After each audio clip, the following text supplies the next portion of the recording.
Tinubu reforms are yielding. Aides urges patience on economy.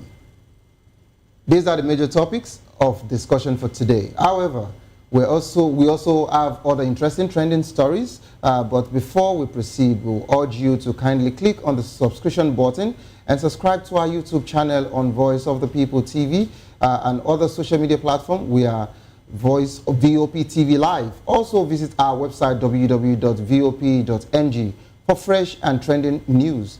As Voice of the People TV, your opinion matters to us. Therefore, we encourage you to call and share your thoughts with us.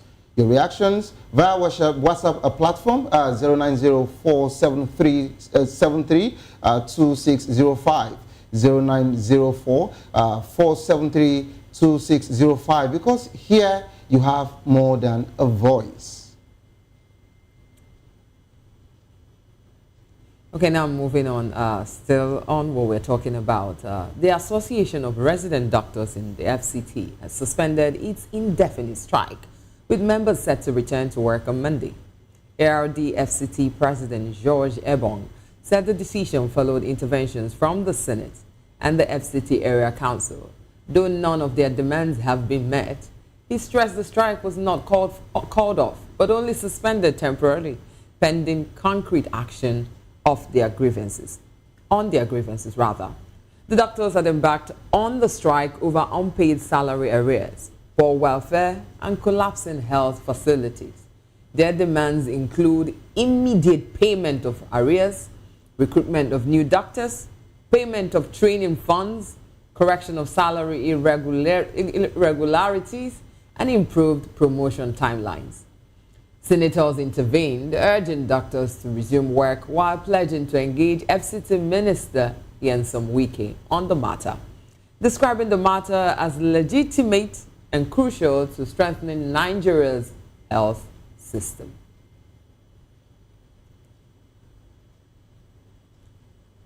Okay, so still on our... And still on the second conversation here, 7 pupils were injured in Benue State after a suspected improvised explosive device, IED, went off at LGEA Primary School, Ata Ayanga in Okum local government. A report says the children had picked up the object on the school premises and were playing with it when it exploded.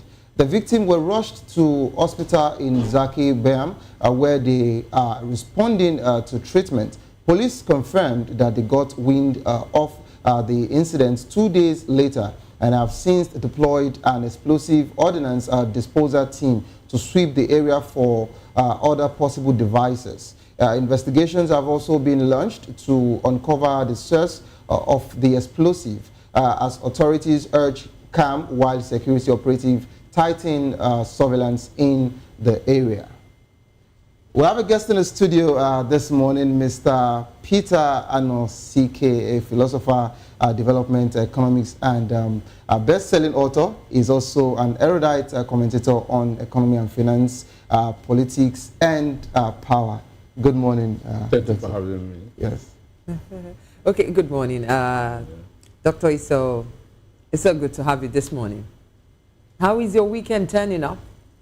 I'm on duty. You're asking me of your weekend. Yes, it's being at work is part of your duty and it's part of your weekend. Well, just like it's part of ours already. Well, it's business as always. Oh, okay. Okay, so we just go straight.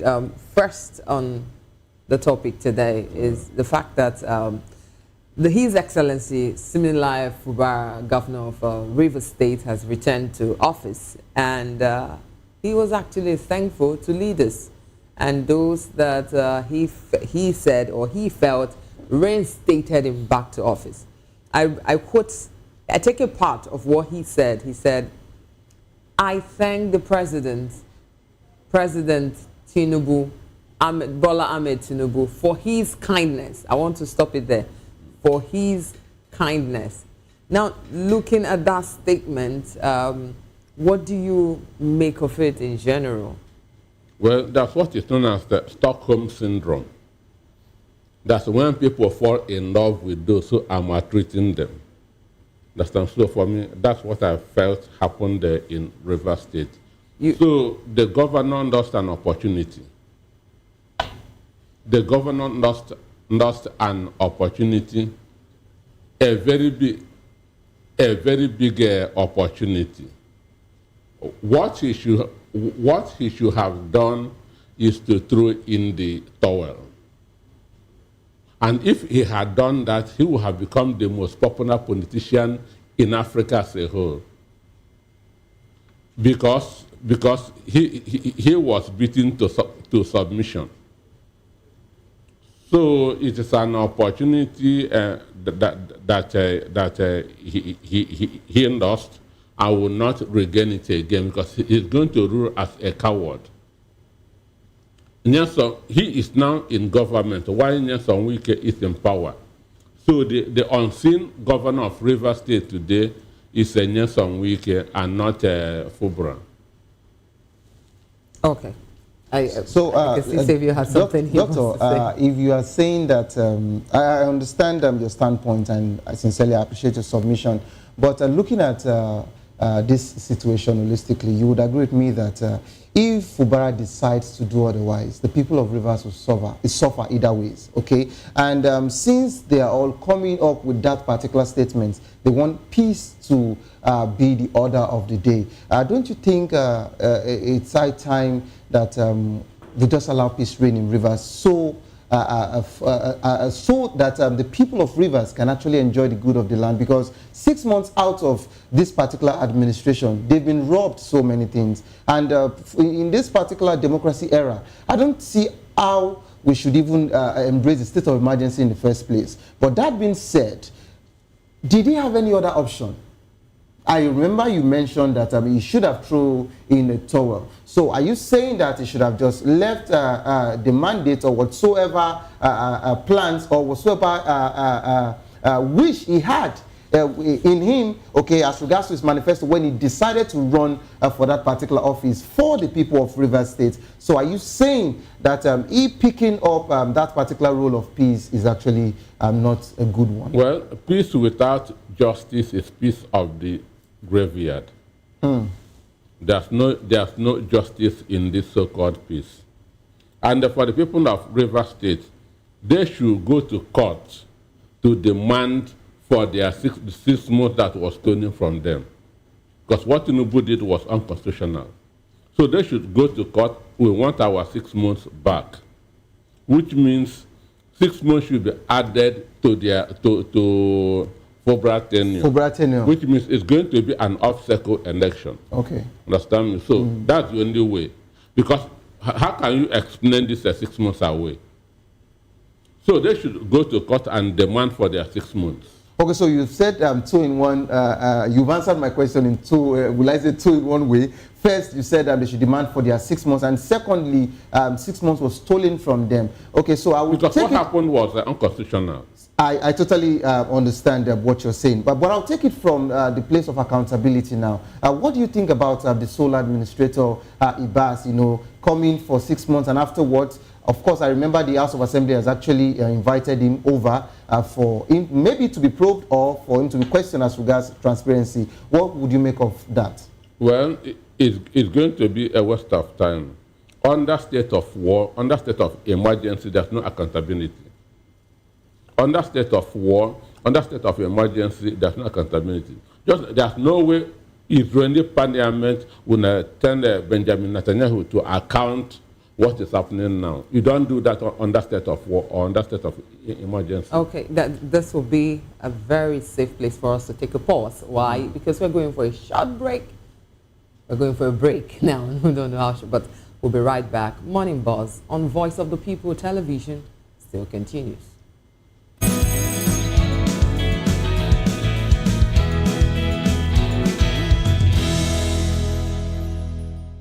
We encourage you to click on the like button and subscribe to our YouTube channel. We are Voice of the People TV. Also follow us on all our social media platforms. We are at VOP TV Live. Visit our website www.vop.ng for fresh and trending news. Also watch us live on SLTV channel 264.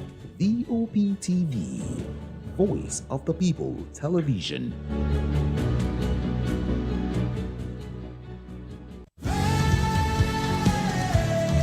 Ever wonder what inspires your favorite gospel artists?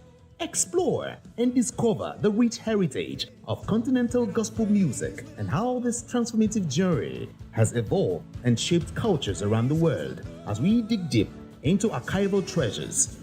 Feel the energy in our praise jam, Gospel Fusion on Voice of the People Television. Tune in this Sunday, 3 to 4 p.m. and be part of a transformative experience that uplifts and inspires.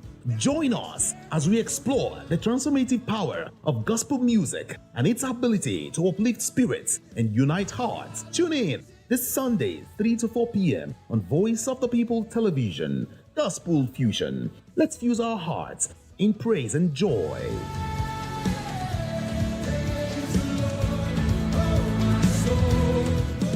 Voice of the people, you can hear me now. My name is Patrick Doyle, and I wish that you continue to echo the voices of the people. Big up VOP TV. My name is Suibifa Dokubo. Please keep watching VOP TV. Hi, my name is Kwekumali Ikenda Onyekwena, and I am with the Voice of the People TV. Now, if you're looking for the veritable channel for information, politics, robust discussions, you don't need to go far. VOP has you. VOP will always have you. Thank you. Hi, my name is Patrick Diabwa, aka Ibani Chuka. I'm the Eagle King, and you are watching VOP TV. Stay with us. 2564 is coming up on Barney 9, right? The 2564 Atlantic Tower. What happens in the hush behind hangar doors? Who signs the papers that gamble with lives? Which truths were grounded before they even ever had wings? If you've ever buckled a seatbelt at 30,000 feet, if you've ever stared out of that tiny window and wondered who's really in control of the skies, it isn't just flight, it's power, it's politics, it's pressure sealed in steel. We're peeling back the clouds from runway risks to sky-high secrets. We're diving deep where most dare not to look. Aviation Scope, every Sunday at 7 p.m. only on Voice of the People TV. We don't just report, we reveal. We don't just ask, we uncover. Because when it comes to the skies, ignorance is turbulence. Aviation Scope, the sky isn't the limit, it's just the beginning. Good morning. It's the start of a beautiful day. Or start your day right with a healthy dose of news, fun, and inspiration. Join us on VOP this morning for the latest news, trending topics, and uplifting stories to set your day on the right vibe. From news and current events to lifestyle and entertainment, you are covered. VOP this morning, 8 a.m., Monday through Friday.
So welcome back. You're still watching Morning Buzz. VOP this morning on Voice of the People Television. Like you said, you can continue to join us and stream with us online and on YouTube. We are at Voice of the People Television, and on SLTV is channel 264. On all the social media platforms, it's VOP TV Live. I am Chomalina. I haven't changed. And I have a very amazing colleague of mine, Xavier, who is doing this with me. Before we took that break, we did introduce our in-house guest, in the studio guest, not particularly in-house, in the studio guest. But moving on, we just want to talk a bit. Recently the Association of Resident Doctors in the FCT has suspended its indefinite strike, with members set to return to work on Monday.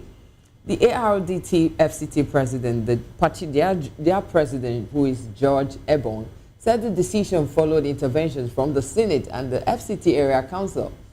But there is something that is key here that is noteworthy, Xavier, is the fact that he said that none of their demands have been met, like none, absolutely, N-O-N-E, have been met, yet these doctors chose to still go back to work, still suspend the strike. Like I tell you, okay, for instance, I'm not breathing fine. You're not giving me adequate transport. You're not giving me adequate measures, but I choose to. What do you think is the underlying tone? Let's just talk about it a bit.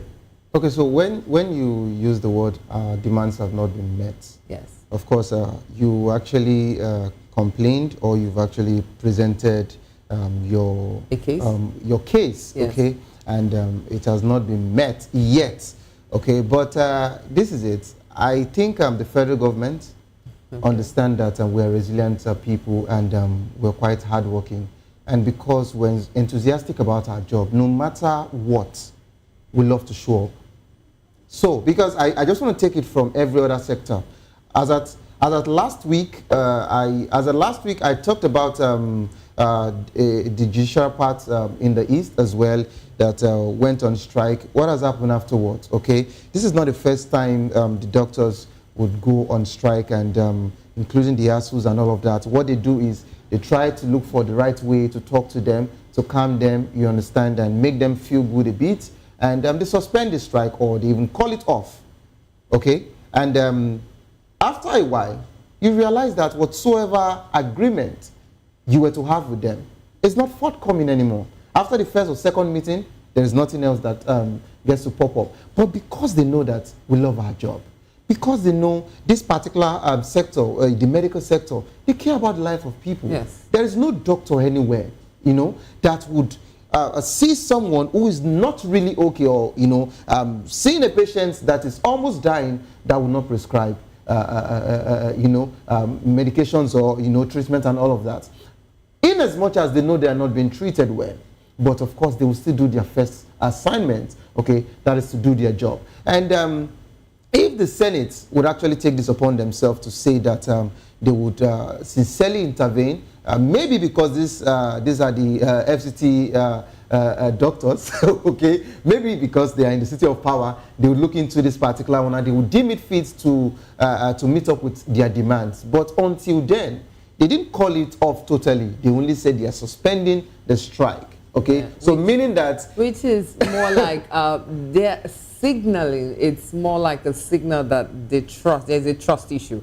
There's a fragile trust and government sincerely, there is promises. Don't make it look as if there is, or is signal. There is a trust issues. Okay. No, because once you have been treated in and out, what do you expect? But because looking at, okay, like their demands is, the issues they've raised is first unpaid salaries. I don't understand why people are doing their job and you're not paying them. Yet we're talking about the increment of senators and other government workers. Okay, their unpaid salaries, welfare. Which, okay, if a doctor is sick, how would the doctor be able to help a patient? If a doctor is ill, if a doctor is a patient, okay, let's assume that in this studio you are the only doctor here. Okay, I like the fact that you chose me to be the doctor. Please go ahead. Okay, I will continue on that light. Okay, so since you like it. So let's assume here you are the doctor and you're the responsibility of the government to pay for you to be able to be here to take care of me. Yeah. And your welfare is not well catered for. And then you fall sick.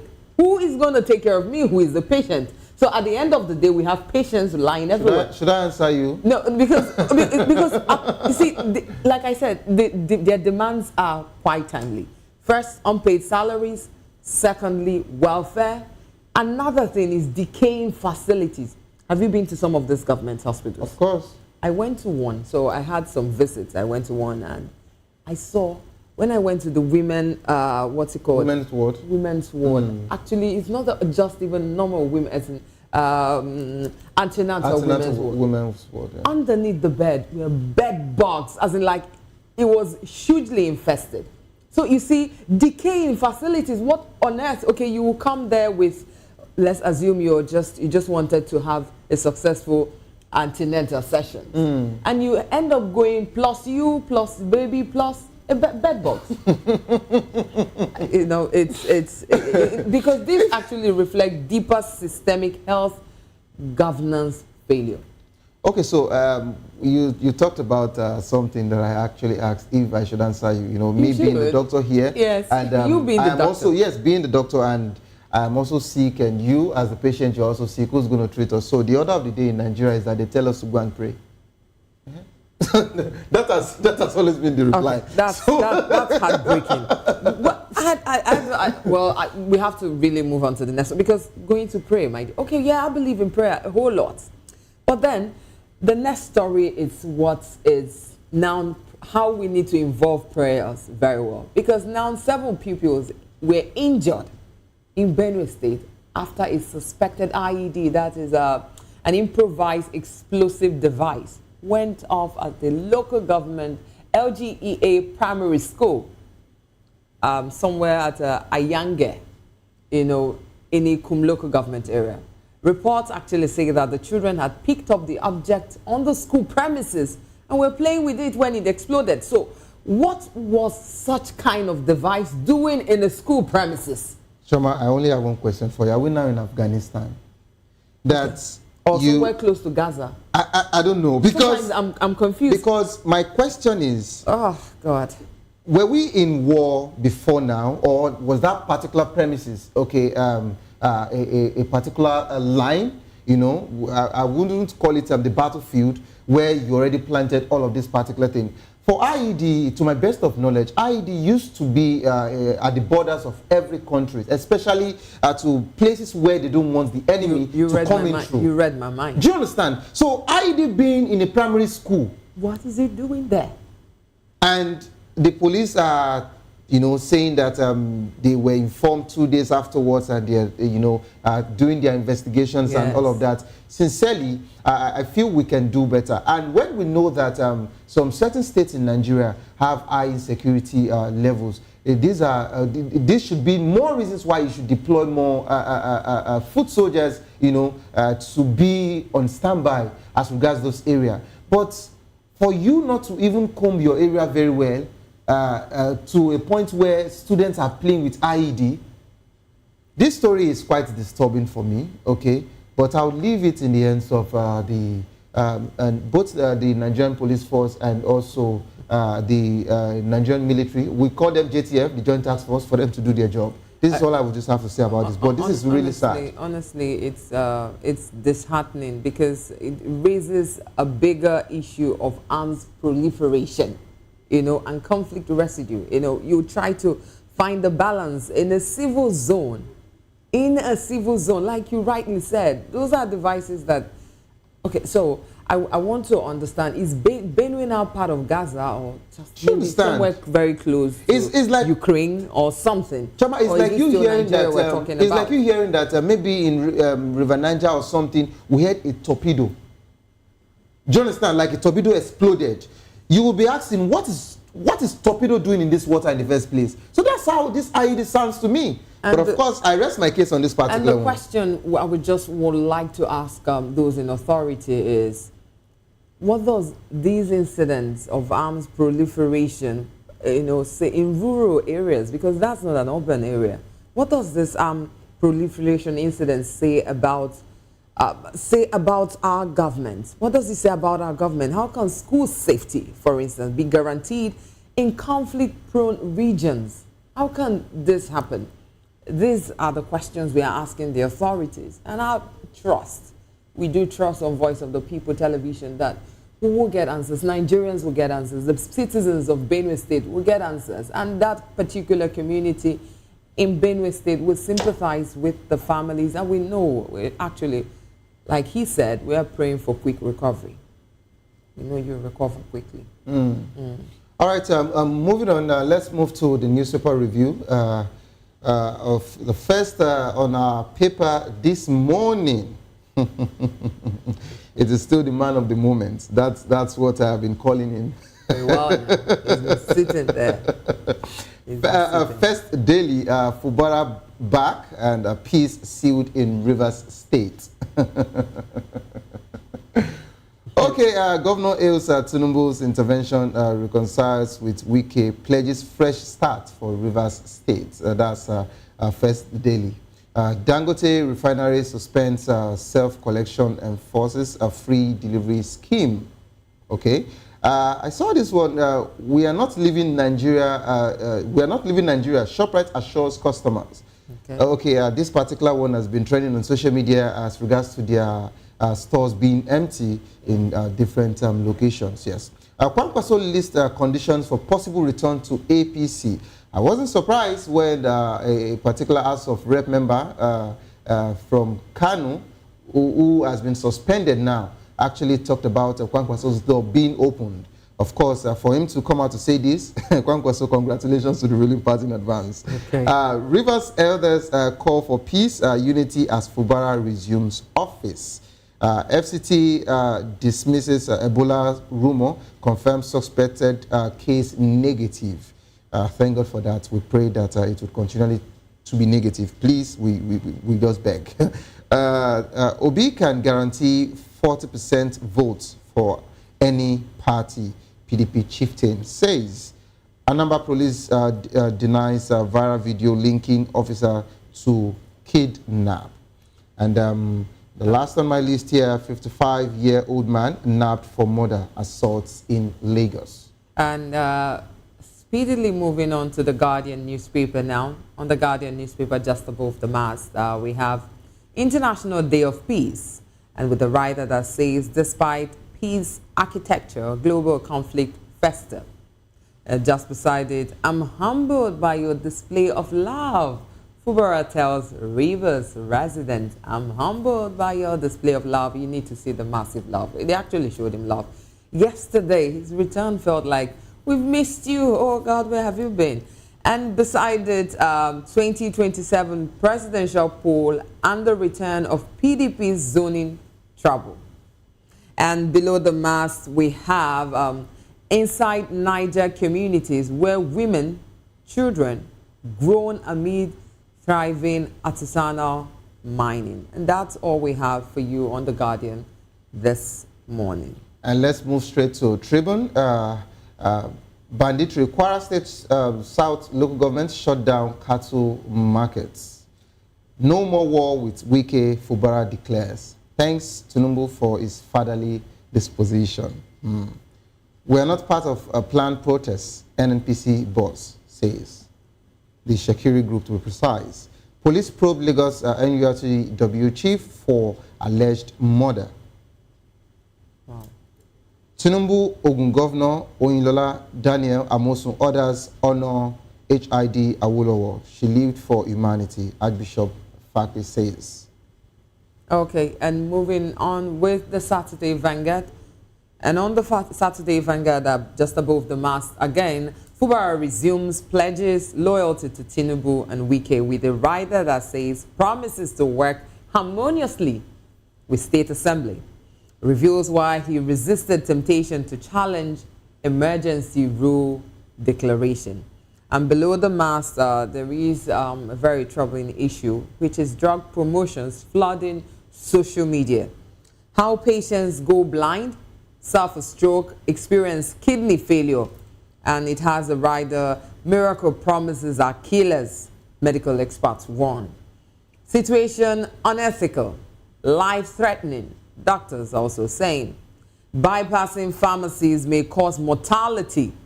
Pharmacists raise alarm. Pharmacists, they raise alarm. We're monitoring online pharmacies for fake drugs. And that's situation with NAFDAC.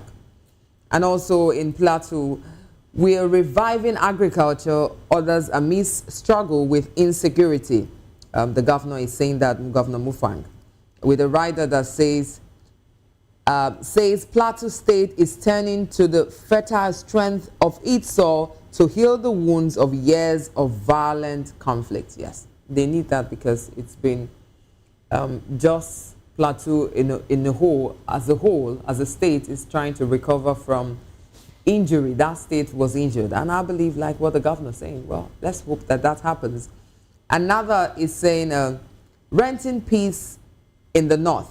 Why new deals with killers may fail again. Okay, I take that again. Renting peace in the north. Why new deals with killers may fail again. You find that on page 12 of the Saturday Vanguard. Remember Lemmy Jackson of the BLO fame. Read his story from church keyboard. Okay, that's another thing to talk about. Then on page 23 of the Saturday Vanguard, two Baba at 50. That's Innocent Idibia turns 50 when he's headed. Tinubu congratulates him. Man's body found in Badagry Pond after telling wife, I'm off to a party. You read that more on page 13 of the Saturday Vanguard. And still on Saturday Vanguard, page 13, confessions of 110 years old woman. That's something you want to hear because age, they say, comes with so much wisdom. And remembering a better yesterday, talking about that, Tafawa Belawa's, saying remembering a better yesterday. That's on page 15. And on home affairs, hypocrites in love. Hypocrites in love. Okay, so you want to know what that means? Go straight and get Saturday Vanguard and turn on to page 14. And, okay, we've had the Saturday Times. Okay, just the Saturday Times says... okay, the Saturday Times... yeah, Savior will take that. Rivers, Fubara declares end of political crisis. Thanks Tinubu for restoring democracy. Nigeria risks revenue squeeze as Brent crashed to $60 eminence. Soldier to die by hanging for killing tricycle rider. Okay, and we have resident doctor suspend strike as Wike meets demand. Okay, Ebola FCT Health Secretary confirms a suspected case negative, assures resident of safety. NDLEA Rivers commander found dead in hotel room. And also FG assures of uninterrupted fertilizer supply to farmers. And lastly, Anthony Joshua to make Nigerian debut in 2026, promoter confirms. Okay, right now we're just going to move straight to discussion with our guests, both the one in the studio and the one virtually. But before we do that, we take a quick break and we'll be right back.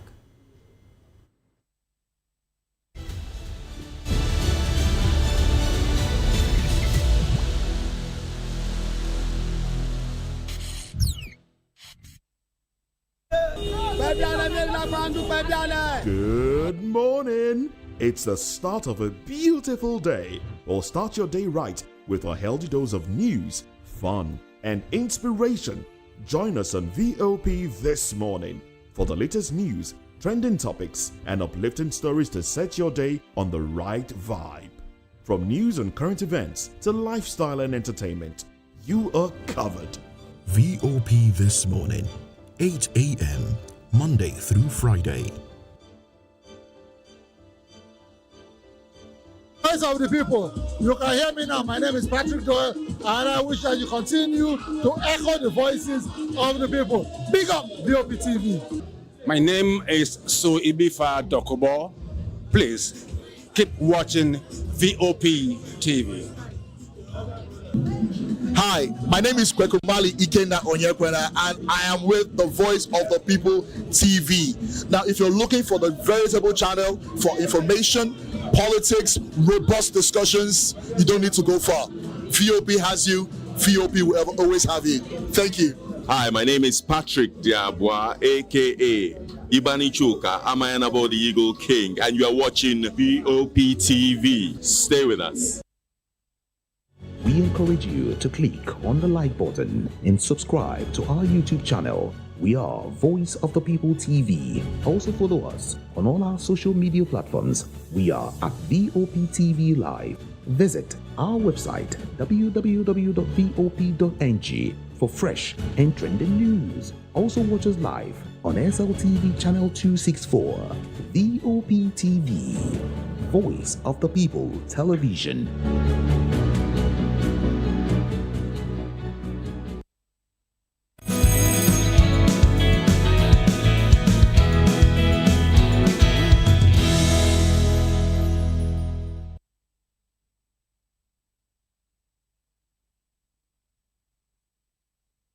Welcome back from that break. You're still watching VOP This Morning on Voice of the People Television. I like to say I haven't changed. I'm still Chomalina.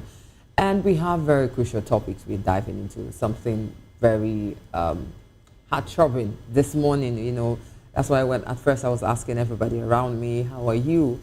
And but before I go, I would like to introduce my guest. I have actually introduced one before. That's Dr. Peter Anosike, who is in studio guest already. Once again, you're welcome, sir. Thank you for having me. And I have a virtual guest, all the way from Taraba, you know, very far. And he also, because, you know, this, like I said, these matters are pressing and people are concerned. He's no other person than Honorable Felix Pascal Pulevu. He is a public affairs analyst, political analyst, commentator, former honorable member of Taraba State House of Assembly. Good morning and welcome.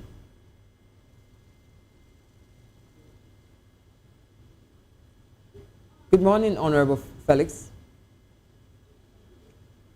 Okay.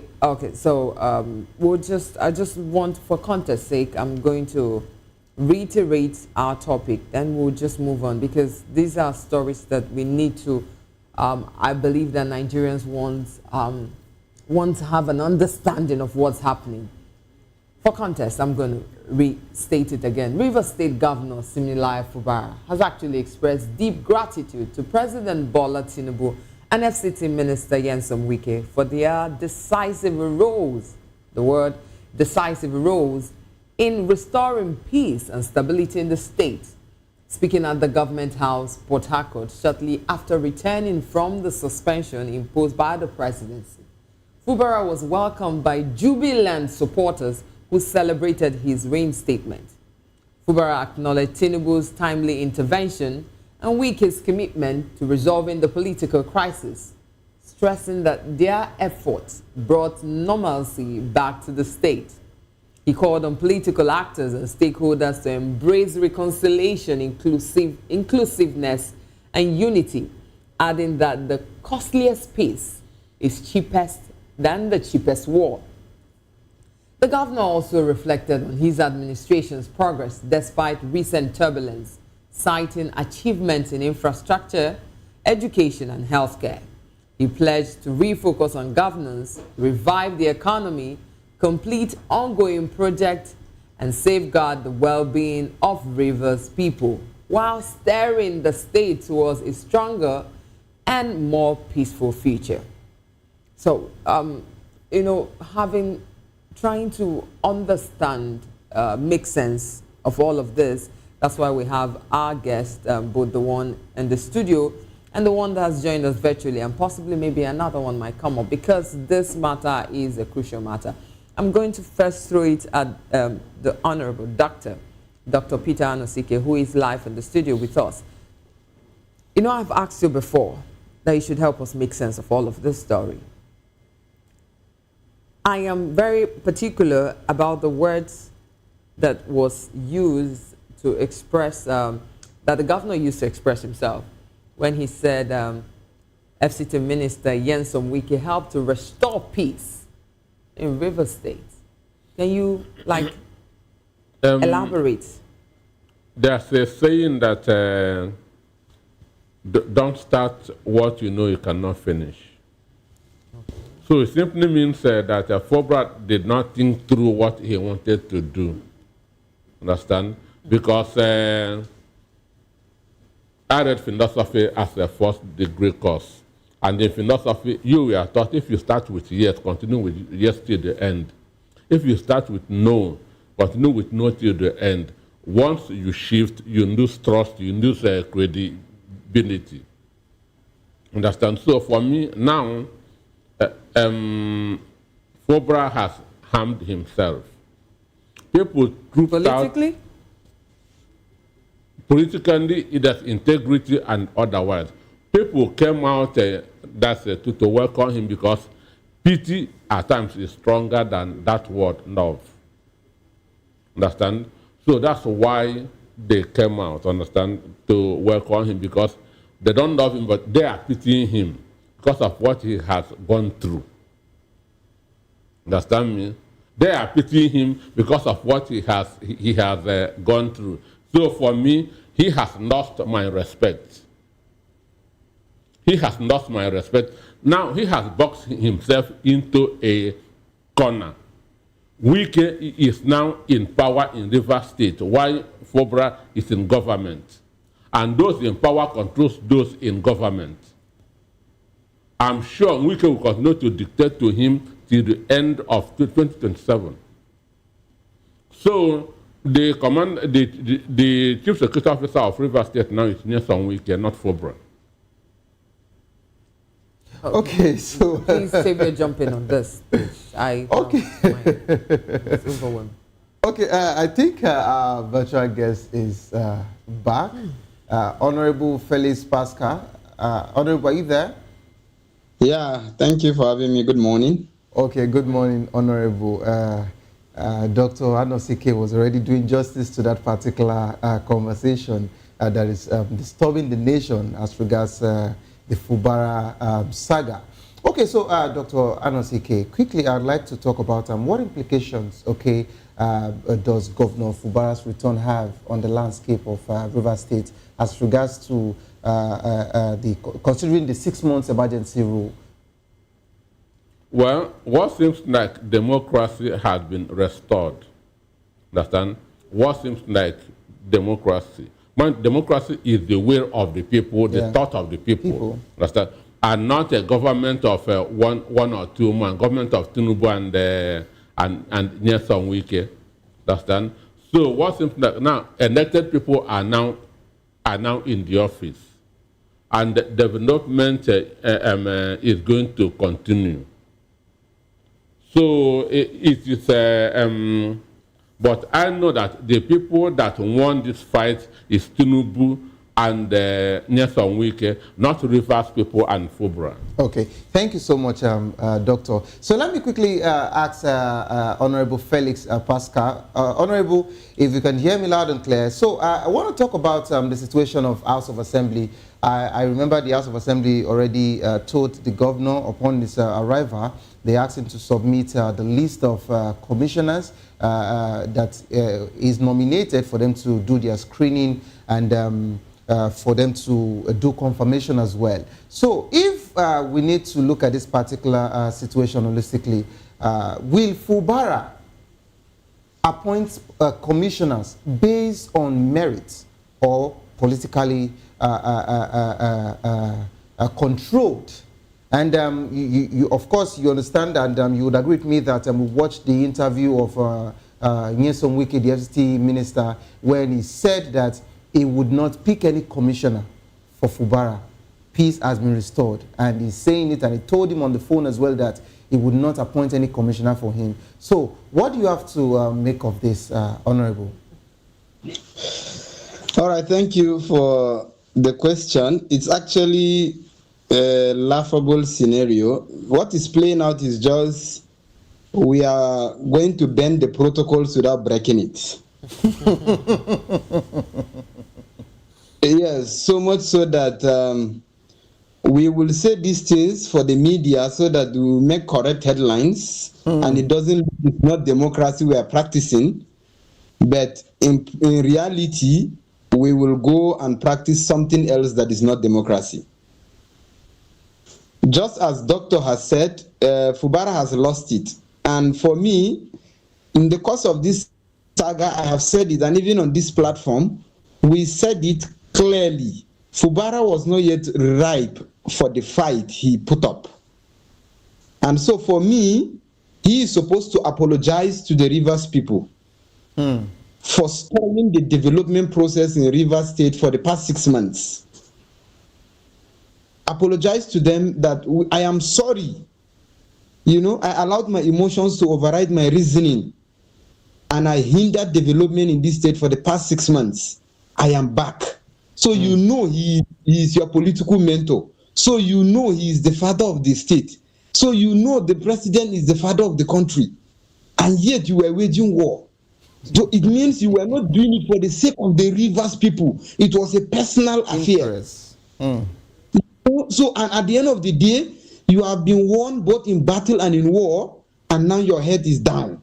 But then what the people have lost is supposed to be of priority here, because governance is about the people, it's not about you.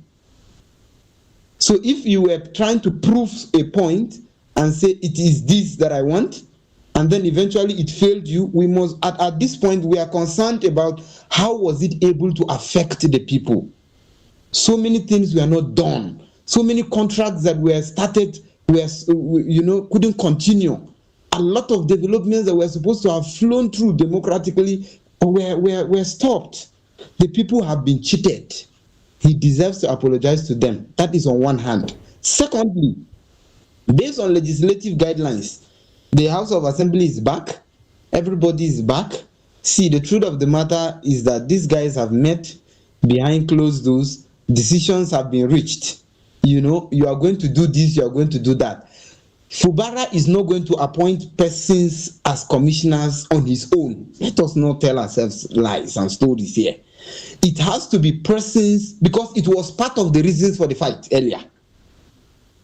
That the structure he put on ground, you know, the FCT minister made it public, that the people that worked for his emergence were eventually sidelined for those who even worked against him or didn't want him to emerge. Okay, Felix, I would, I beg to, there's just a whole lot playing out here. You know, you did mention that it could be why he did what he did seemed not to be for the good of the people of Rivers State, but for his selfish interests. But one could also say that he did it, he accepted peace so that peace will reign, not because he's a coward.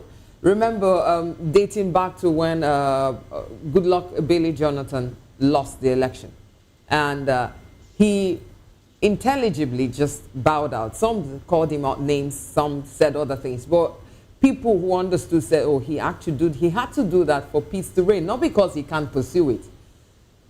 Now going back to what I want to ask is, because I know they don't actually sit quite side by side, but his reference to the crisis. So what is troubling now is the fact that his reference to the crisis as one of the most difficult periods is a public admission of the extent of political instability in Rivers State. What do you make of that? For me, just as you cited, or you tried to paint the picture of his situation and that of Goodluck, what we are challenging here is a situation where doctor said you don't start what you cannot finish. As a leader, you must envisage this decision I'm about to take now. What are the multiple implications of this decision? It's not just you getting up and saying, okay, education will be free in my state, without considering, do we have the sufficient funds to be able to cater for all the educational needs of students? Are we just offering a quantitative education or qualitative education? So much so that later on, when eventually schools are not equipped, children are sitting on the ground, you know, a lot of challenges are there, then you will now come back and say, we cannot sustain this policy, so we are calling on parents to start paying school fees. This is what he did. Goodluck did not start any fight. The results were announced, and he just said he has accepted. He didn't start objecting the result and then halfway to say, for the sake of peace in Nigeria, you know, we are accepting now, so let Buhari come and be sworn in. No. So that is why we are concerned about his own position. We are feeling that you should have envisaged that you have the capacity to sustain this fight. Okay. If you don't have the capacity, you shouldn't have even started it. Then political stability now, most of the things, for me, I feel, most of those things, Fubara was instigated. Okay. He must at this moment act as Fubara. Felix, there is something I want you to... that he has been while he was accountant general of the state. That loyal man, just sustain that your personality. Let people not instigate that. Do you know who you are? You are a governor. Why are you allowing this guy to be maneuvering things? This one, that one. If he means well for the people of Rivers, sustain the peace. Anything that will speak more of self against the this from it. Okay, Felix, there's something I want you and Peter to react to. You know, this is a ripple effect. This is not just going to happen just in River State. Other governors sitting somewhere are going to also experience this if this is not properly handled. So you're saying he started a fight and he backed out. So, and are you saying that it was wrong for him to have started that fight? Are you saying it was wrong for him to have started the fight in the first place? So this question is both to you, and so that means every other governor, in case your forefather or somebody is doing something wrong, just be saying, yes, I do? Is that the answer? No, that's not the point. Okay. For me, when the crisis came up, I made it clear. I said, there is time and season, they say, for everything, right? You have not had a full grip of the whole situation. Look at this same situation played out in Abia. Oji Uzokalu and Theodore Oji. It was at some point in that state, it got to a point whereby the mother of the former governor and his siblings were dictating things, and the guy kept low. And when he had a grip of the state in terms of the various structure in the state, he was in charge of the State House of Assembly, and all whatnot. He made some reshufflements. Gradually, he now properly placed them. That was what even led to Uzo Kalu's arraignment before EFCC and all whatnot. He played the zombie at some point. Our democracy is a growing democracy. These things are gradual. So for me, he jumped the gun. He just started the fight unnecessarily.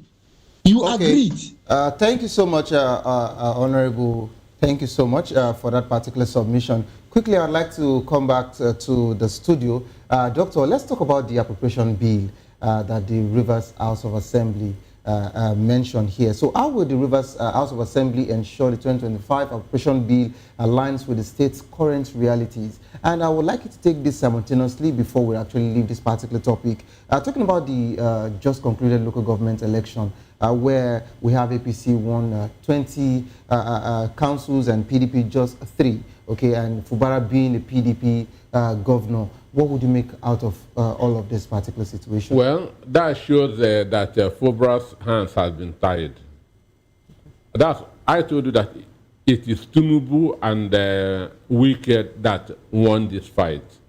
Because before Fubara conducted his own election, which APP won most of the local governments. Which was nullified by the court. Which was nullified by the court. And Wike had been insisting on retaining the structure that he created. So now, with this thing now, APC is now back to, and Rivers is now back to APC. And the big picture here is 2027. Because they were not really sure of where Fubara will be by 2027. And the Wike and Tinubu want to retain Rivers. In Nigeria, we have 5 swing states. 5 swing states that with regard to presidential election. And the 5 swing states are, in the north, we have Kanu, Kaduna, Bauchi. In the south, we have Lagos and Rivers State. So Rivers is a very big state with regard to presidential election. So that was the fight. to make sure that Wike and Tinubu retains Rivers State in 2027. And they have gotten what they want. So this guy is just going to be a puppet that's in Rivers State government house. Okay, Dr. Anosike has been coming with bazooka this morning. Okay, he said he's going to be a puppet. I actually sincerely would pity the governor because it looks like the odds are really against him as regards the situation surrounding the government of Rivers State as we speak. Away from that particular one, we would move to the next discussion. Tinubu reforms yielding aid urges patience on economy. But before we dive into this particular one, we'd like to go on a quick break. As soon as we return, of course, we would actually get in with the slice. Don't go nowhere. Stay tuned, please.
All right, welcome back to the program and thanks for staying with us.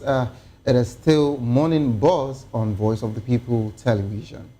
All right, quickly, we'd like to dive into this particular one. Special advisor to the president on economic affairs, Tokwe Fausa, says Nigeria economic recovery would not benefit everyone at the same time or at the same pace, but early signs shows that President Bola Tinubu's reform are yielding results. Speaking in an interview, Fausa urged patience and cautioned against negative narratives about the economy, stressing that the transformation is a gradual process that cannot happen overnight. He pointed to several indicators as proof of progress, including a 5-month decline in inflation, rising foreign reserves now at $42 billion, and trade surpluses already eating 12 trillion in the first half of 2025, compared to 16 trillion for the all of last year. Faswa also highlighted improvement in petroleum and food prices, crediting Dangote refinery's price cut for easing cost pressure on Nigerians. Faswa accused vested interests of prioritizing profits from exports over domestic needs, which he said undermines ordinary Nigerians. While acknowledging the current hardships, he noted that poverty and inequality in Nigeria have deep historical roots and cannot be fixed instantly. He urged citizens to remain patient as reforms continue, adding that gradual gains will ultimately spread across the population. This is quite serious for me. At the same time, it's a laughable situation. I am not against statistics. I'm not against track records, indices. But what we're talking about is physical here. What we're discussing is about the real world, real-time physical thing that we can actually see and feel. Okay, hunger is ravaging the land, and we all understand. I understand the fact of the trade surpluses, you know, the 42 billion and all of that, trillions that we can mention. But If you are saying that while you're doing that, it cannot work simultaneously, then it's a problem, because you have to think about the people first. Just like our guest has said, this is democracy. It's about the people. It was when Alhaji Atiku Abubakar raised a particular concern, the APC, the presidency, said that it was instigating anarchy as regards to hunger in the land. And a few days afterwards, the same federal government said they've disbursed 330 billion naira to Nigerians, which I have not received my own yet. I don't know if Chomalina has received ours. But of course, here you are telling us that you want us to be more patient. Of course we are. We don't even have a choice, even if we want to be impatient. But I'd like to go straight to Honorable Pascal, if he's still there. Honorable, are you there? Yes, I am. Okay, so Honorable, what can you make out of this wonderful lettered man? What can you make out of this wonderful rendition, as I would call it, a man who just either pick up his pen or he granted an interview or a media parley to paint or to beautify the whole situation of his indices that he has actually submitted? What can you make out of this particular one? For me, he's just doing his work so that his salary will be intact. Just the way we are on air this morning on VOP, to see that we run through the process. And he's fortunate enough that he is granting such interview in a more sane environment, in a more security conducive environment. Because if you go to the village where my grandfather was born and you tell them this kind of things, you will become a martyr. Because these people, the average Nigerian doesn't fit and survive on all these figures. These were figures that every spokesperson, every minister of the then tenure and regime of late President Muhammadu Buhari kept giving Nigerians for 8 years. And yet, they could not feel the impact of it. We have short-term plan, medium-term plan, and long-term plan. If Nigerians trusted you and agreed with you removing the subsidy, you reeled out short-term measures that will cushion the effect of the removal of the subsidy. But up to today, people are not yet feeling the effect of those kind of policies and programs. The major thing that is affecting Nigerians at this point is this transport sector, sir. Is this fuel. As a okay, I think we have federal government, you've removed the subsidy. Okay. It's not enough for you to tell us that you've removed subsidy money. That is not enough for you to tell us that you've removed subsidy and you've given the monies to the state governors. As a federal government, we gave you some degree of legitimacy. So we do not vote for you that you should take our resources, policies, and programs and hand it over to governors. The governors were also voted for at their own level to bring development to the people at the state level. As a federal government, what are those direct policies that you are putting up that will cushion the effect of some of these things on the Nigerian masses? We produce the tomatoes. Where I'm speaking from is an agrarian community. Most of the things we eat and feed on are produced here locally. The tomato is not from outside. The rice we eat here in Taraba, the beans and all those staple food, we produce them here locally. But why these things are really not, the economy is still harsh for us here, is that the man produces these things from his village and will have to pay very expensive fare to bring them to the market where it is needed. And after selling it there, he is expected to maybe buy educational materials for his child who is resuming school now. And some of these educational materials are imported. Some of them, because of transport costs, the prices are high. So he will need to make high the cost of his yam and tomato and granite so as to be able to buy books and uniform for his child to go to school.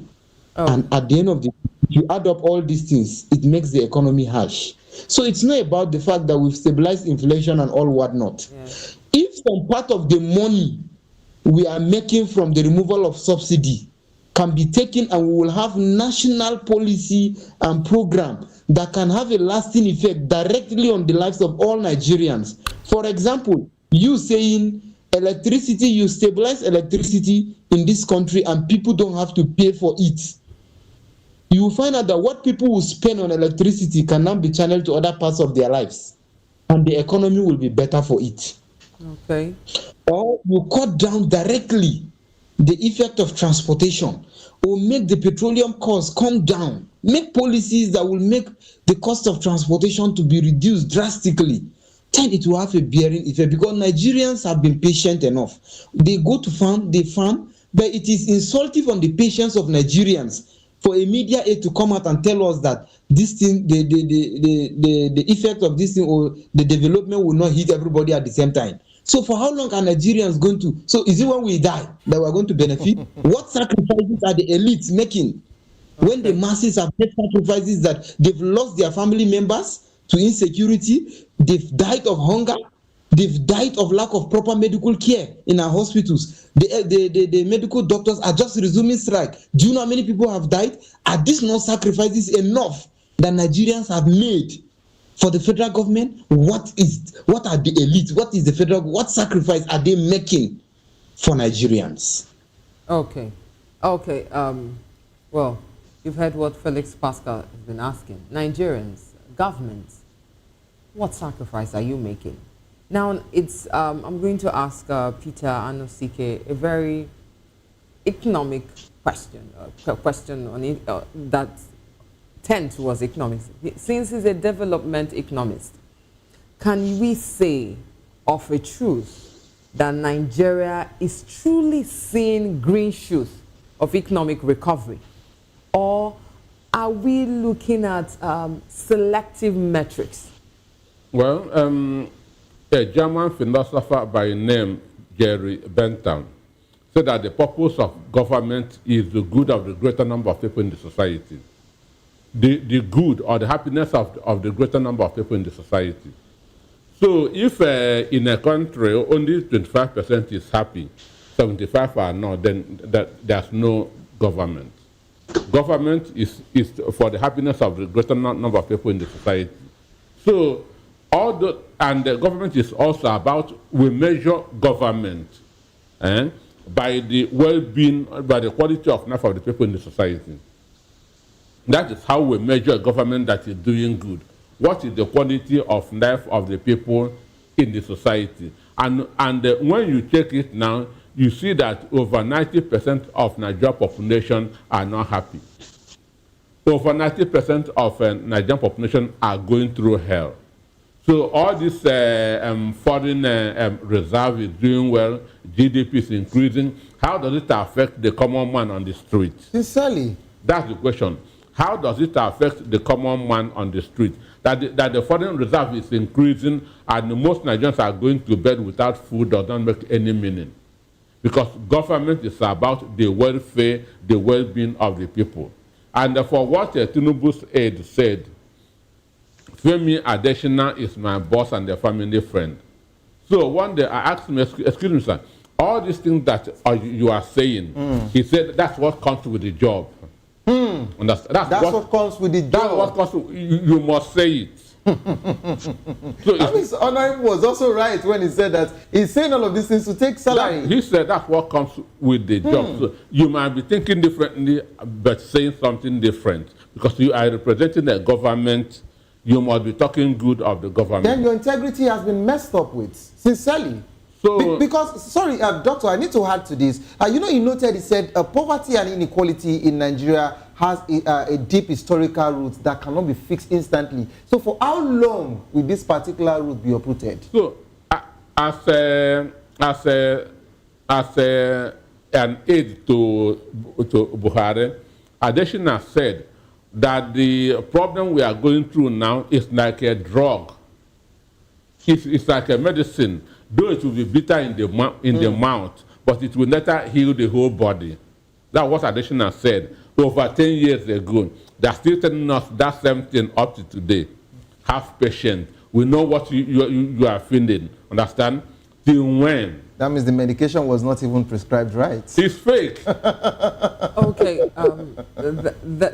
That being said, it's so sad. I sometimes laughable, like people would want to say. But I just want us to quickly move straight, making reference to the IED, that's improvised, the device that actually exploded in the primary school.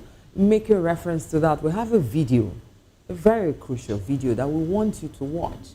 And when we return, we would expatiate and talk more on these things happening, whether Nigeria is still, what's it called? Whether Nigeria is now somewhere close to Gaza or Ukraine or Kyiv, you know. So because children were injured while playing with that. That means they thought it was something, a playful thing, because I don't think if it was a gun, that children would see a gun and play with it. Instead, they would want to report to their teachers. So if they were playing with it, 7 pupils were actually injured in Benue State. Let me reiterate it. After a suspected improvised explosive device went off at a particular primary school, LGEA primary school, somewhere at Ayange in Ukum local government area. Reports say the children had picked up the object on the school premises and were playing with it when it exploded. Yes, they said the victims were rushed to the hospital, but is it not best to prevent a disease or a sickness than to try to cure it? You know, police response came 2 days later. Why such a delay? So there are so many questions. If a police response will come 2 days after such events have happened, why that long before the response? We want you to watch this video and we will return. We are still here on Voice of the People Television Morning Buzz. I'm a general. Yeah, I'll go back to general. What do you mean? I beg you make kibble. Yeah, when I indicate when Papa Gaka Hana Papa. You should not my general. Keogawa Yama. Trout. Lay on your fma. What do you yahu? Kewanagawa Umehiri. Ebeke Honorable Chairman Naj. What do you mean? Shops need and never close. When you wanyas, my hammer everywhere. They deserted. Almost school, Ogra school. Also, can you like? What do you hear the almost school anywhere? What do you hear the Aga school town, but which Gam Konao, with Johnson, Ulo General, let somebody. You got of ma. What do you hear the school as a school as it? And what do to onye, Ega Hunoso? No, Irua Hama etamchi. Ete badi. Etaka Hamadi. What do to onye Gahum? One woman. Anama Abakwano woman also for safety. Because some more and with the one. So that is the thing. Umele Ebeka now the Fati Kego. Thank you very much.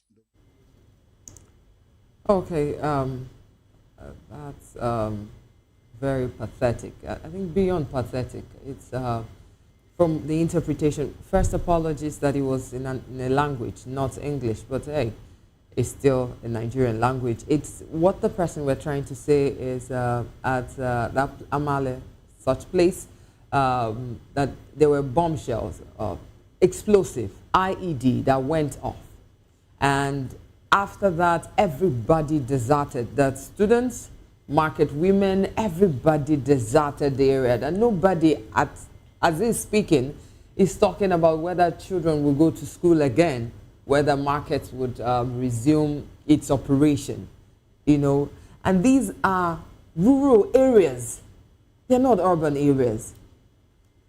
So there's a question ringing in my head.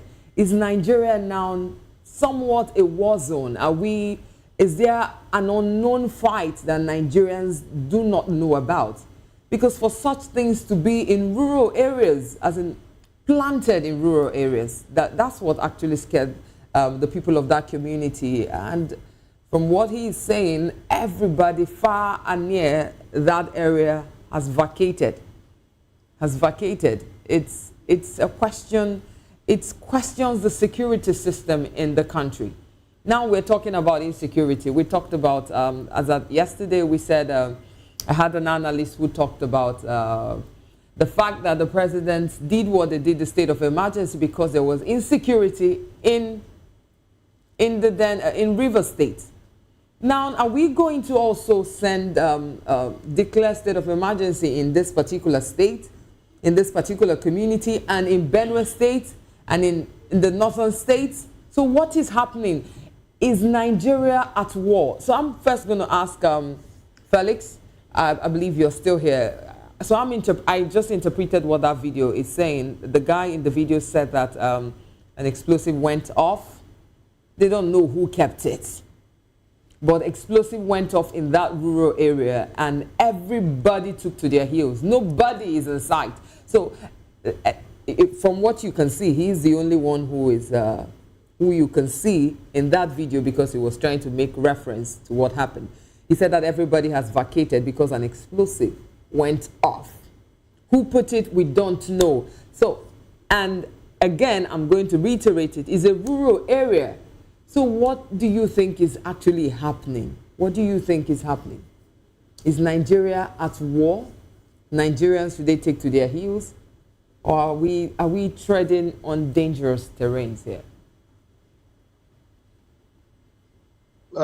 Every insecurity you see in every community is a product of bad governance. Sorry, I don't mean to cut you. I want to bring you up to speed, because this particular video happened this week. This particular thing happened this week. And mind you that the explosive that went off in Benue State was also this week. Sure. So, as I said earlier, every insecurity you see in a community is a result of bad governance. And with this incident that just happened this week, we were also not expecting within this same week that the aide to the president would tell us we are making progress, this one, that one. Because if we are even at war, it is internal. Most of these guys that are doing these things are Nigerians. And the few that are not Nigerians are working hand in hand with the Nigerians to perpetrate some of these things. And most of these things are a true reflection of their displeasure with the nature and kind of government and governance that we have in the country. I was privileged to be in Maiduguri, Borno State, from 2007 down to 2010. So Boko Haram was given birth to while I was around there.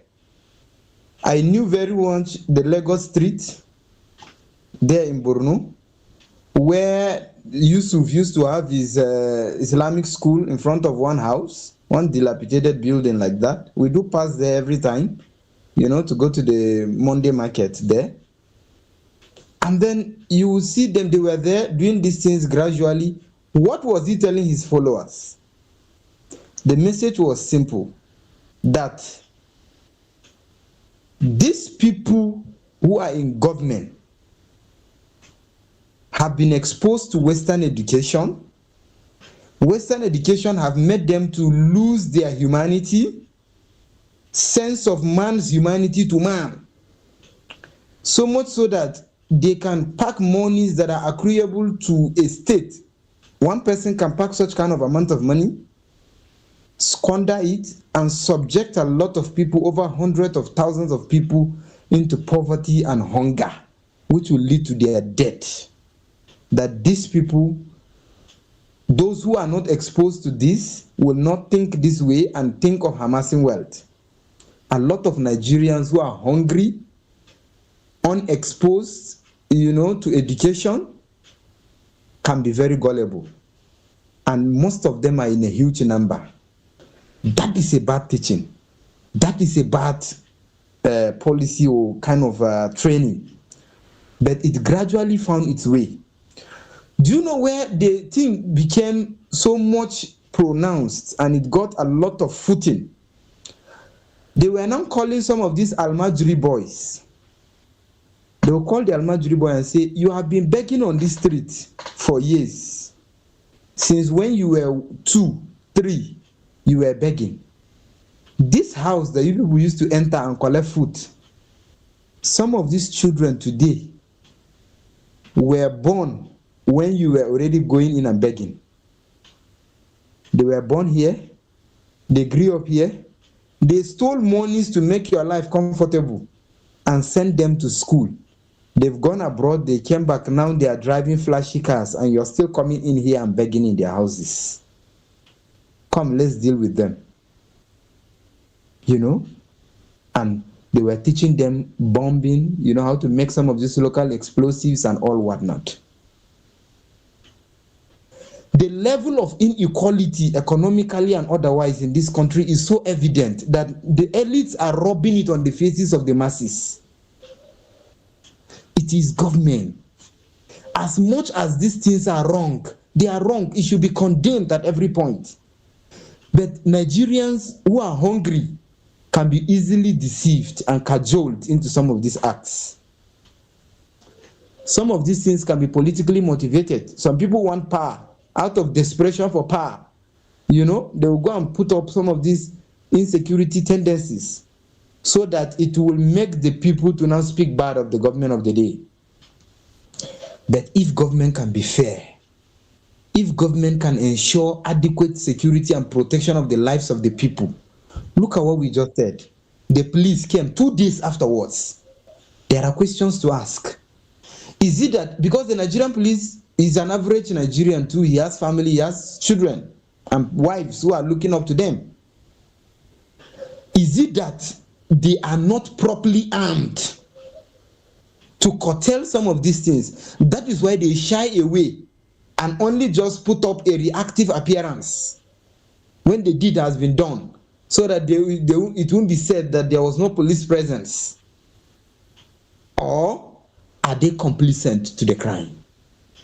Okay, Honorable Pascal, let me just come in there. Sincerely, I also take it off from that particular point where you talked about the Nigerian police getting to the point or telling us that they heard after 2 days. Okay, I would like to come straight to the studio to talk with Dr. Anosike. So, Doctor, looking at the situation, okay, first the Nigerian police was saying that they got the information 2 days after, okay, and this situation is not the only situation that actually happened simultaneously, or let's say 2 in 1 week, which is really bad for Nigerian government, okay? Now, let us talk about how our JTF, Joint Task Force, intentionally gets to look away, okay? I won't call it out of negligence, I won't call it oversight. We still have places in Nigeria, in the core north, okay, where they've actually deserted that particular area. I'm talking about the force now. They don't even go there anymore. There is a road inward Kaduna Kafanchan to Jos that they will tell you there is a particular community from 5 p.m. You can't even drive that particular road because you are on your own. The bandits have actually taken over that particular area. They kidnap at ease, at their will. So in a situation like this, the president called for state of emergency in Rivers when it was just about pipe, was it pipe explosion or just a pipe vandalization? And some people were already instigating some talks, okay, verbally. And he called for immediate state of emergency. But the elders in the northern region of this nation, they have been calling on the president to declare a state of emergency in the northeast, including northwest, north central. But till now, the president has not deemed it fit to do that. What would you make out, or would make of all of this particular situation? ravaging the nation. Insecurity is actually growing. We are not counting that particular indices, or we are not talking about all of that. But it is very easy for them to give us different facts and figures as regards to their 14, 16 trillion and thereabouts. Doctor, I'd like to take your comment on this. Well, for me, it's not just in the north, it's everywhere. I was with a World Bank team that went to Rivers State on this MDG, SDG. We couldn't go to Benue area. We were with 14 mobile policemen, but they told us that we cannot go to Benue, that Benue is not safe. Even with your mobile police? They told us, don't go to Benue, that Benue is not safe. So it's everywhere. So, but for me, which every mechanical engineering student can manufacture a bomb. So this is not an America-Russia thing. It's what everybody can do. So, no, Doctor, what are you saying? Are you saying that the fact that what we see now, because looking at the scenario, is actually, these are different locations. The Benue incident is different from this incident because this is somewhere in the east. And even if, are you saying a school child That's manufactured... in the south, not in the southeast. No, this one that happened, this video we saw? It's in the south. Did you That's get... Delta State, it's not the southeast. Well, but it's not the same as Benue State. So are you saying it's the school children that manufacture those devices? That are manufacturing those devices? Excuse me, let us get this thing straight. The people always attributed this thing to herdsmen. You don't carry IED about. You don't carry grenades about. Understand me? What they carry to scare people is their assault rifle, their AK-47. They don't have that time to begin to manufacture grenades, IEDs. Understand? And this is a school. A grenade can stay for 40 years, 50 years. Of course. Understand me? Yeah. So so for me, I will not attribute it to the herdsmen. So what are you? I will not attribute. No, so I'm not being objective when I talk. These guys are wanderers. You cannot be carrying IED or a grenade where it's not possible. So this could be an IED that was used in the Civil War can still be around up till now. Okay. So the one that you said you said is South now. That is Delta State. So it's not. What would you say? What can you attribute that to from the video we're seeing? Would it also be them? It's not herdsmen. So what happened? So doctor is actually saying it might be part of the IED from the Civil War. It's possible. That's what his submission is. No, doctor. It is possible. It is possible. Okay, it is possible. I wouldn't want us to. It is possible. And going off at different locations almost the same time. Okay, do you understand? No. Wait, this is Delta. This is Benue. That's what I'm saying. So at different locations. Okay, so don't put fear into Nigeria. No, I don't want to. Okay, nobody's nothing bomb. I'm the last person so to do basically, Chomalina, this is what I would just want us to call, right? I understand that some people are already traumatized as regards them being displaced already, leaving their homes and their schools. And presently, I know some people would actually scale from that particular area, either from the south, which is the Delta, or the Benue, the Middle Belt. But regardless, all I just want the Nigerian Police Force to do, or the JTF, the Joint Task Force, which comprises of the military, you understand, and every necessary force in Nigeria, please, you have intelligence as regards to the landscape and the land in Nigeria, okay? And you know all of these things. If you feel, just like what Doctor said, if you feel that there are still we still have some places that have been marked back then in the Civil War, please, you can do all of these things. We have equipment now. Police has a bomb detection. Yeah, that's what I'm saying. So you have equipment now for you to go through all of these things and to they can detect it. So please, we just beg you, okay, for the sanity and for the safety of Nigerians in different locations, okay, because at this point, we are all living in the hands of God. There is a high level of insecurity in Nigeria, but we would still pray that God will still see us through, and our force would also help to curb this particular insecurity. Yeah. We would like to go on a quick break. As soon as we return, we would take the trend. So you stay tuned on Morning Boss. Don't go nowhere. We'll be right back.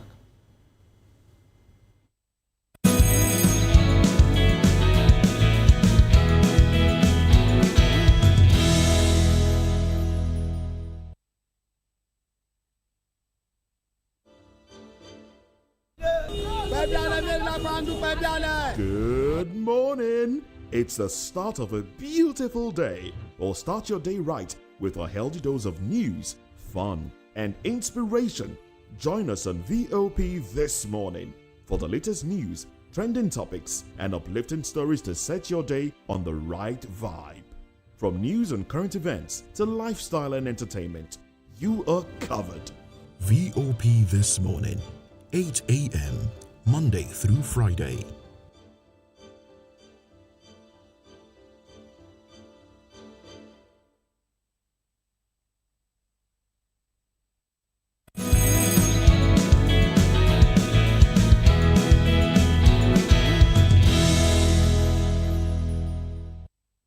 All right, welcome back to the program. Yes, on trends this morning, Lagos State Police Command has arrested Samsideen Oladiti, popularly known as Shamelon, a leader of the National Union of Road Transport Workers, NURTW, over allegations of murder and assault. Police say the 55-year-old suspect attacked a dispatch rider on September 17, inflicting severe injuries, and has also been linked to an earlier assault on August 28, in which a victim later died despite receiving medical treatment. The victim's death sparked protests at Oladiti's office in Sangros Markets, where angry sympathizers set two motorcycles ablaze, and Lagos Commissioner of Police Olhawun Dare Jimo led officers to restore order and assured residents that the case is under investigation at the State Criminal Investigation Department, SCID, Panti Yaba, with a promise that the suspect will be prosecuted. This trend is quite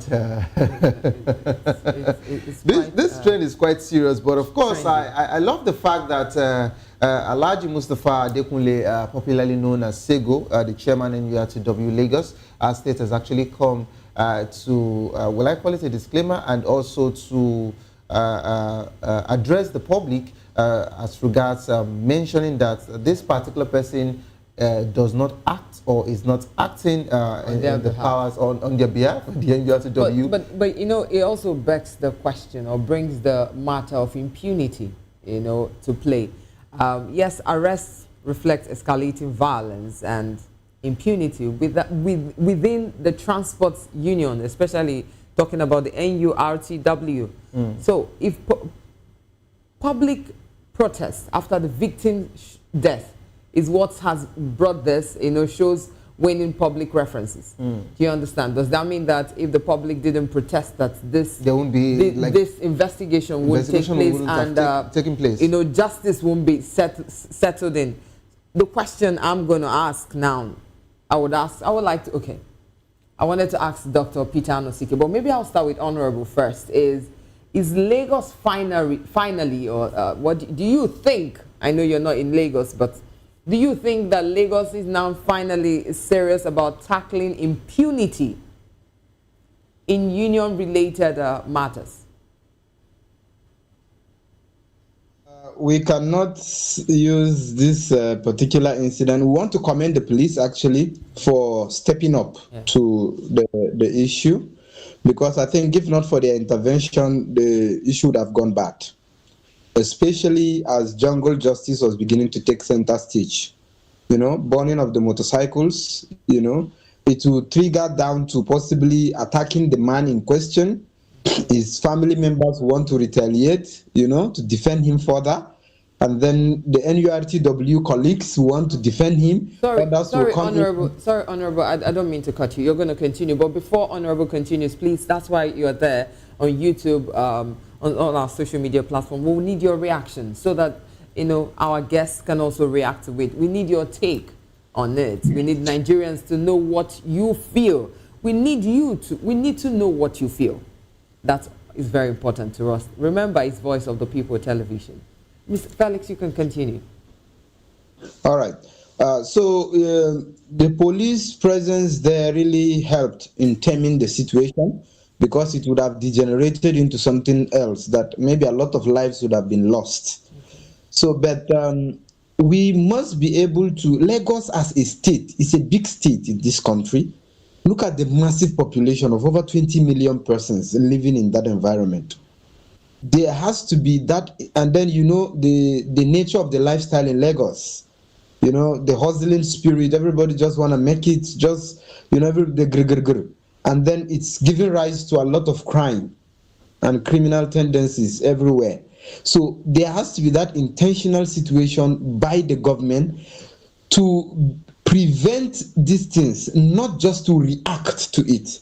So the police must be intentional on prevention. The presence of the police must be felt every now and then, so much so that there shouldn't be absence of the police at so many distances.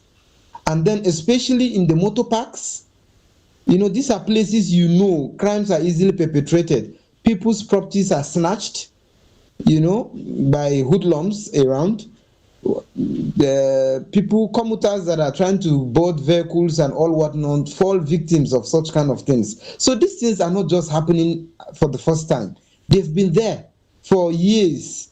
So the police has to be intentional, not always just wanting to go and react, and especially when lives are getting to be lost. Now in this situation, the guy that is being indicted, one person is down, courtesy of him, or indictedly, that he is part of the people who contributed to the killing of that person of the August incident. So do people need to be dying before we prevent some of these kind of things? So I feel, and these are ones that are making the headline. These are the ones that come up on the media.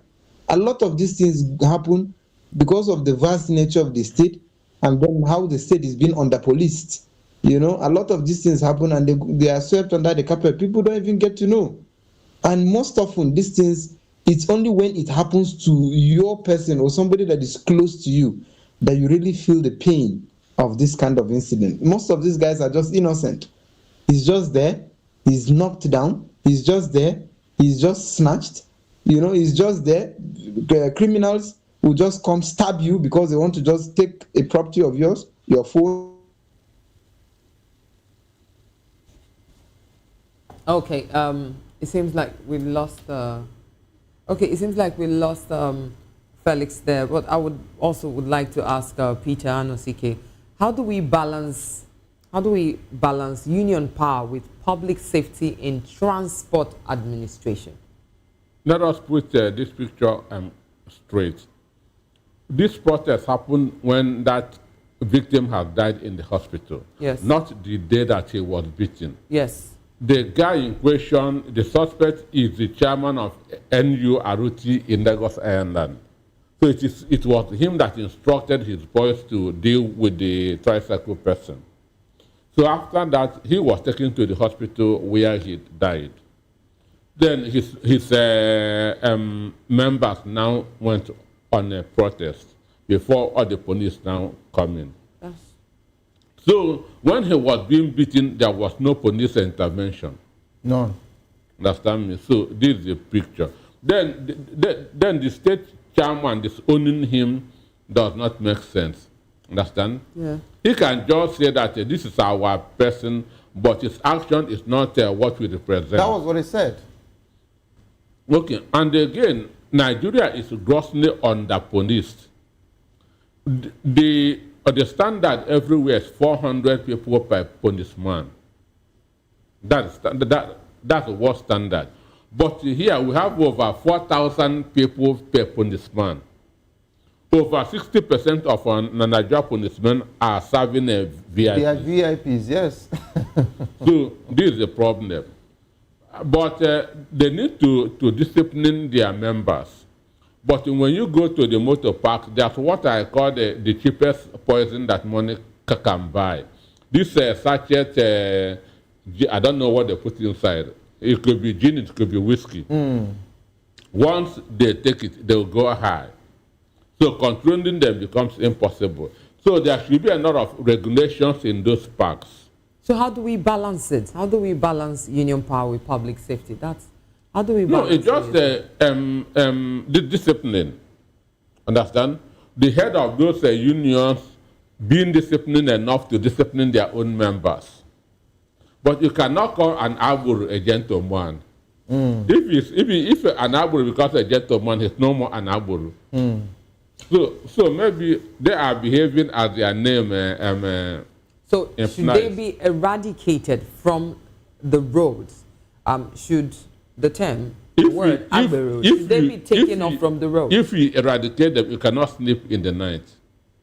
They will turn into robbers. So Peter, how do we balance it so that we need to sleep at night? It's very peaceful. Our nights is when we need the sleep, the peace, most importantly. So it is discipline. It is installing discipline in those people. We have National Orientation Agency. So should they organize trainings for them? That's what I mean. That is what I mean. We have National Orientation Agency that should be doing all those stuff, but they are not doing it because government is deliberately not funding them. Peter, at the top of my head, Xavier, I'm imagining Agbero seated for training. It would be a nice sight to behold. And I would like to be part of those. Okay, so to the best of my knowledge, there has been sensitization as regards to the NURTW. Don't forget that it is not just a Lagos thing; it is a federal government thing. Okay, it is. Their presence is in the states of Nigeria, I believe. Okay, who is sensitizing them? I want to know. They need counselors. Because they need counselors, not MOT, not FRSC. These people doesn't teach behavior. Okay, so nevertheless, I understand that they are really working towards trying to make their members act properly in the public. But Doctor, I have a very disturbing conversation here.